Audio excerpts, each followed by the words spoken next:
So some people, have to discover their vocation, or that they have a vocation rather.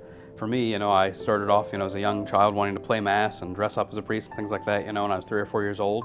And so really I just kind of followed that vocation, through the natural progression. So actually, a freshman year of high school at St. Charles, started praying with now Father Stinnett and a small group of others, the Liturgy of the Hours, which is the official prayer of the church and something you do in seminary. So that really helped prepare me for that way of prayer. So I wasn't fumbling around with the ribbons as much as some of my classmates were who hadn't prayed it before.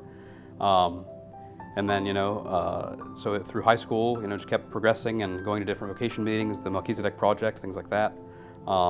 Entered seminary after high school graduation in 2015, graduated from Bishop Watterson, and have been in the seminary the past 6 years, just going through. So 4 years of philosophy studies in the college seminary, and then 2 years so far of theology, and now here on pastoral year. So it's been an exciting journey. It's been a very full journey with a lot of memories.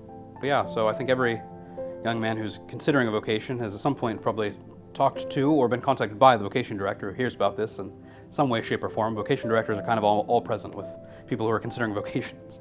So Father Noble was then the vocation director, and he was running the Melchizedek Project at the cathedral. And so it met, I think, Tuesday nights, and there was pizza from Planks, and then we'd get together and we'd read the book To Save 1,000 Souls by Father Brett Brannon, who's now teaching at the Josephinum. And then we'd go over that a little bit and just talk about kind of where we were and how to moving forward together, in this kind of process of discernment. And so it's nice to have a kind of a small community, before the seminary community even, that was supportive and also kind of on that same path. Because that's the beautiful thing about seminary, is that you're with all these other men who have the same goal, and that's ultimately, holiness, God willing, and getting to heaven, but specifically in the vocation of a priest.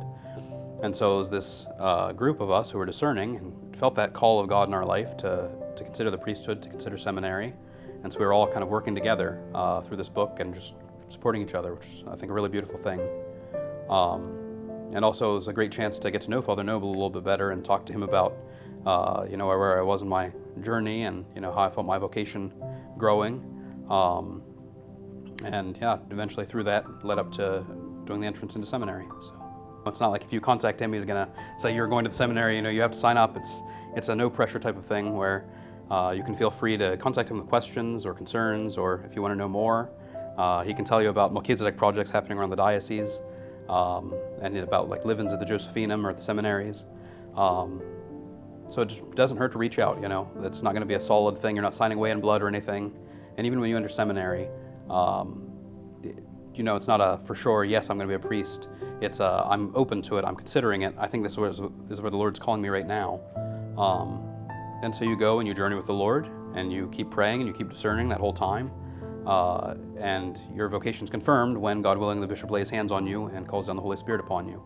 In that moment of ordination, that's when your vocation is confirmed that you are going to be a deacon or a priest.